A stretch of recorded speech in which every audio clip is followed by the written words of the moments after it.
moment that fear shows up is the moment that your internal compass activates, not to stop you, but to move you forward. In this video, I will show you how to transform one of your biggest pain, fear, into a catalyst for you to unlock disruptive growth. Welcome to The Shift.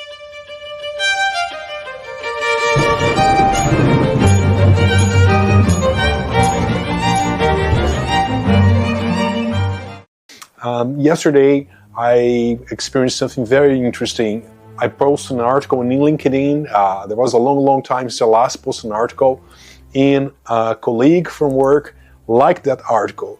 Just that gesture was enough for triggering me a spiral of fear, of what other people would think, and if the folks in my work would see that post and think X, Y, and Z. I started to overthink, went to bed overthinking. It was a very weird sensation of pressure and angst. I don't know if you ever felt like that. Well, my name is Henri. I've been advisor to companies. I've been a marketing executive for over a decade now. I deal with digital marketing, disruptive growth, neuromarketing. And in this video, I will show you some lessons that I learned about fear and how it plays a big role in our brain, and how actually this is a tool, an evolutive tool that we can use to change things in our life and to provoke disruptive growth and really unlock new things. It's a very counterintuitive topic, but one that works, and marketeers have been exploring that for a long time, and I hope that you can take this to promote your shift that you're looking forward to implement in your life. So first thing first, what fear actually does. Fear is a response triggered in a gland that was an evolutive response for fight or flight, right? When you're in a situation that you see something that is very scary and you need to decide in a blip of a second if you need to face that challenge or if you need to run from that challenge. So say, for instance, that you were in a savannah and you see a gigantic freaking lion about to devour you, probably is wise for you to find a way to run away from that threat, right? Whereas if you see, I don't know, a small coyote or a small dog and you have a big stick, maybe you can just smack it out of your way, right? So fight or flight. Well, it happens that in modern day, in our world, the response is slightly different. What was fight or flight in a situation of a savannah? For us, it's probably more commonly translated into overthinking, when you are in a kind of a circular loop of thinking that is not productive, that paralyzes you, that you feel angst and you cannot move. And in a certain point of life, this is a very common spot to be. People overthink a lot and they just don't move forward. They just keep overthinking and keep feeling that angst in their hearts, right? You may have experienced that. I have experienced that certainly throughout my life. And this moment when I'm really pushing forward to many changes, many shifts that I need to implement around me, I realized that that response of circular thoughts, of thinking and overthinking and being fearful of consequences of things was a hijack that my amygdala was doing with my whole body, right? My reptilian brain, something that, marketeers use a lot for great effects and pushing people towards purchasing something. This is something that is hyper-stimulating in the world that we're living. All the time we're being bombarded with things that are aimed and designed to trigger that circular response into ourselves. And the thing that's funny about how fear plays an important role in our contemporary experience is that fear and that avoidance something that we don't want, for example, my colleague thinking bad things about me, or folks around my board, my executive peers criticizing my work, that fear that you may substitute with your own fears that creates that feedback loop. They trap us in a species, in a kind of cognitive loop that can be something like imagination of failures, anticipation of failures, and a repetition of an anxiety pattern when you're picturing yourself living over and over again that very thing that you want to avoid. And the more we avoid the thing that we fear, the stronger that fear grips us. And that prison, circular prison, traps us and we tend to go in a spiral downwards. There's a lot of people that are trapped in that circular prison for years. Sometimes I talk to people and I just can tell that they've been playing that bad scenario in their heads for years with no end, to the point that they are literally trapped inside their own mind, in their own ways, in their own perspectives of things.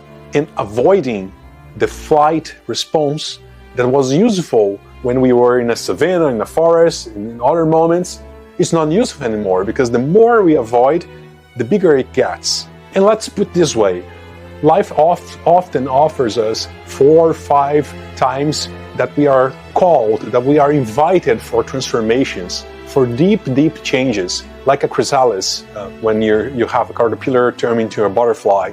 You know, probably one of the first ones is when we are a young child, a toddler turning into a young child, and we are experimenting that first transition to the external world of our household. Then you have the adolescence, that is a very powerful moment of transformation and rupture and metamorphosis. And then you have the beginnings of an adult life.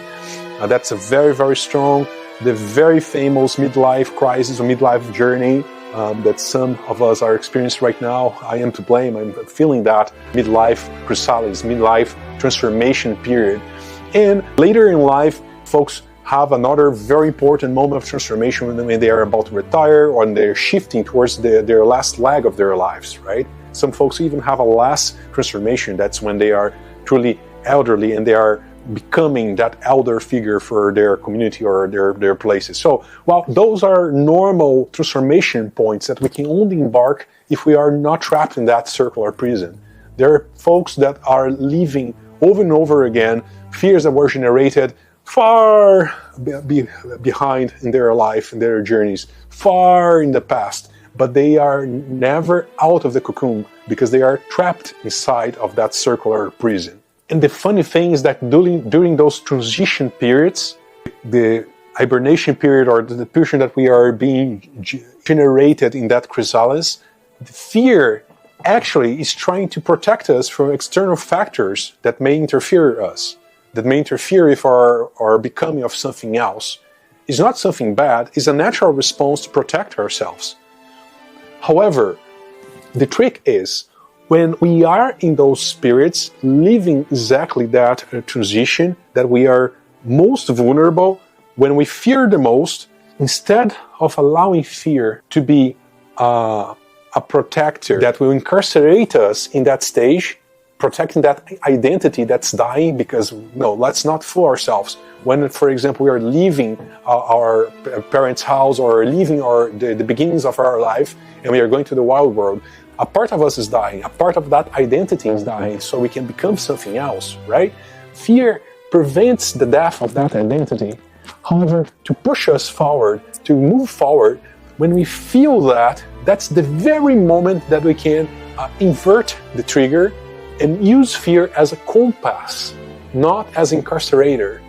Use fear as an indication of the path that we need to go forward, not as a key to lock ourselves in a self-assigned prison. Consider that pressure is necessary for transformation, and fear is the indication that the pressure is building up. When that happens, instead of being trapped or find ourselves in a trapped position, we need to find our way to face that feeling so we can provoke the big rupture and finally break out of the shell that is limiting us, that is putting us in that pressure, in that position. Fear as a compass. That's my point here. Often, what we are fearing the most, it's actually the direction that we need to start our movement towards.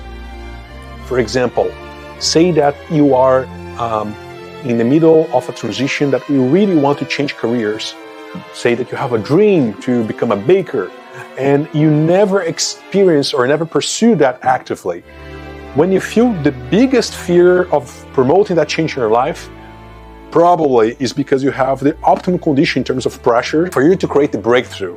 So actually, the fear is the indicator that you are ready to push towards that breakthrough, to push towards that leap of faith that you need to implement. Otherwise, you're going to be trapped in that stage and you'll not experience the metamorphosis that life is proposing to you. If you're feeling very, very much trapped in a situation, in a buildup of pressure, embrace that not as a bad thing, but as an indication that you're ready to promote a change, and use that as a compass so you can focus your actions to break through the mold, to break that moment that is trapping you. I will repeat this because it's a very important point, one that liberates and liberated me and is going to liberate a lot of you that's watching this video.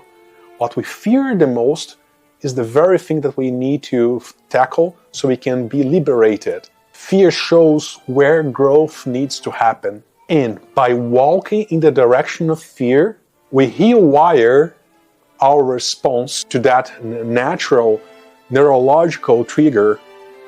So whenever you're feeling the most fear, you will not stop feeling the fear, but if you allow yourself to use that as an indication of movement, instead of fear paralyzing you, you're going to use fear to walk in the direction of the change that needs to happen in your life. This is very powerful. This creates a breakthrough that is a chain reaction that is very hard to stop people that learn not to not fear fear, because that's a lie. Anyone telling you that you can't fear fear, that's impossible for not feel afraid, probably is lying in some degree, because it's a natural wired response that we have in the brain. But if you use that for action, your body, your mind, your neurons network will learn that this is actually a trigger for transformative change, for walking the right direction, and nothing would stop people that learned how to do that. Okay, probably you're thinking, okay, Henri, this is great, but how do I apply that in real life? Because this is very, very challenging, transforming fear into a compass to break through the limitations. That's all a beautiful concept, but how to transform that in a practical tool? Well, there is a psychological experiment, especially to dealing with folks that have strong fears, strong phobias about things, that they call a gradual, very low intensity exposure to the things that they are afraid of. So for example, folks that are afraid of snakes, instead of avoiding snakes all completely, they start to gradually, very gently, be exposed to snakes until that fear locks hold. It opens, right? It gotta be something low but sure towards that thing that you want to avoid, so you can finally come to terms with it, and then you break the chains that are holding you. All that it takes are small steps towards what you're facing. So say that you want to open your own company and you're trapped in your 9-to-5. All that it takes is that you start, putting together a business plan, creating marketing research towards what you want to open. You start creating those baby steps, because those things will empower you, and gradually, although you're going to still feel somewhat afraid, that will help you to propel faster and faster in that direction. The key is to take small but sure steps towards what you're afraid. Another thing that it can be helpful is what they call mindfulness, right? I am no coach, I don't deal with those things. One thing though that do help from this kind of professional self-development folks is that if you are aware what you're feeling and you're observing that you're feeling afraid, you're going to teach your mind that you're not identified with the fear. You don't need to be your fear. You can observe that you're feeling that and allow that feeling to come and go so you can keep walking in the right direction. Those are amazing tools, very, very much within your reach. Well, I don't know if you're a nerd like me. I am so nerd that I happen to like 3 biggest nerd franchises out there, like Star Wars, Star Trek, and Lord of the Rings. I like them all. Well, I remember I was watching an episode of Star Trek Discovery. That's one of the latest Star Trek shows. Horrible, by the way, if you're a hardcore Star Trek fan. But regardless, that's off the point. There's a beautiful metaphor that happened there regarding fear and walking towards your fear. Saru, that's the first officer of the USS Discovery that is depicted in the show. He is an alien from an alien species that they are very, very much fearful of everything, right? They were genetically engineered to feel fearful for things. And that character undergoes a very, very strong chrysalis spirit that he had to face what he feared the most. And when he faces it, without giving too much spoiler, There is a biological change that happens in him, and he becomes something else, the true potential of his species, right? This is actually a metaphor of human condition. You're probably not living your true potential because you're locked in this circular prison. So use the key that locked you there as a compass for the way out. It is within reach. It's easy for you to feel afraid and not do anything. And I know that's very hard to shift gears and use it as a compass. But once you do that, nothing will stop you. Fear is the mind killer. Fear is the very thing that paralyzes and kills your mind. But you don't have to kill fear. You don't have to kill the things that you are afraid. You need to face it.